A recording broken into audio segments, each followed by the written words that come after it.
दिल्ली के एक छोटे से कॉलेज में पढ़ने वाली माया एक बहुत ही सुंदर, स्मार्ट लेकिन महत्वाकांक्षी लड़की थी। उसका सपना था कि उसकी शादी किसी अमीर और रईस लड़के से हो जो उसे हर ऐशो आराम दे सके। कॉलेज में ही उसकी मुलाकात हुई राघव से, एक साधारण कपड़े पहनने वाला, साइकिल से कॉलेज आने वाला, सीधा सादा लड़का। वो बहुत मेहनती था लेकिन हमेशा चुपचाप पढ़ाई में डूबा रहता था। कोई नहीं जानता था कि वो एक बहुत बड़े बिजनेस फैमिली से है, लेकिन उसने अपनी पहचान छुपा रखी थी क्योंकि वो लोगों की असली नीयत पहचानना चाहता था। माया को लगा कि राघव एक गरीब लड़का है और वो सिर्फ टाइम पास कर रहा है, लेकिन फिर भी राघव के शांत स्वभाव और ईमानदारी से वो थोड़ी बहुत प्रभावित हुई। दोनों के बीच दोस्ती हुई और राघव ने उससे प्यार का इजहार कर दिया। माया ने कुछ दिन का दिखावा किया और फिर एक दिन कॉलेज के सामने सबके सामने कहा, तू साइकिल से आने वाला लड़का है और मैं BMW में घूमने वालों में से हूँ। तेरे जैसे गरीब लड़कों से मैं दोस्ती भी नहीं रखती, प्यार तो बहुत दूर की बात है। राघव ने कुछ नहीं कहा, बस चुपचाप चला गया। 3 साल बाद दिल्ली के एक 5 स्टार होटल में एक भव्य बिजनेस इवेंट हो रहा था। देश विदेश के कई करोड़पति और बिजनेसमैन उसमें शामिल थे। माया अब एक इवेंट मैनेजमेंट कंपनी में काम करती थी और उसी होटल में स्टाफ में थी। वो अपने काम में लगी हुई थी, तभी होटल के दरवाजे से एक लंबी कार अंदर आती है, रोल्स रॉयस फैंटम।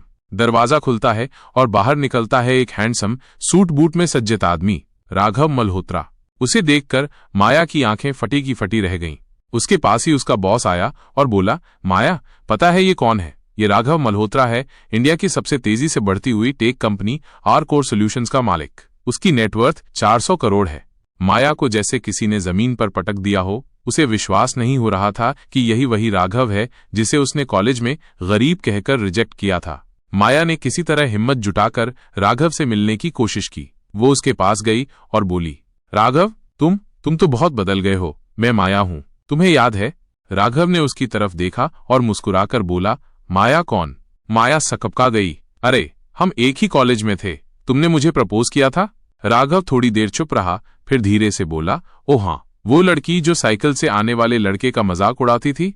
माया शर्म से पानी पानी हो गई। मैं उस वक्त बहुत इमेच्योर थी राघव, लेकिन अब मैं समझ चुकी हूँ। क्या हम फिर से दोस्त बन सकते हैं? राघव कुछ पल उसे देखता रहा, फिर मुस्कुराकर बोला, बिल्कुल बन सकते हैं, लेकिन पहले तुम्हें मेरी एक छोटी सी मीटिंग अटेंड करनी होगी।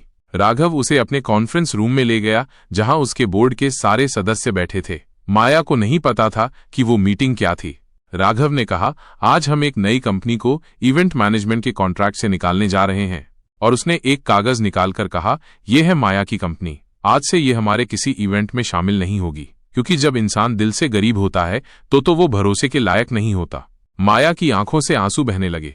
मैंने तुम्हें गरीब समझा था?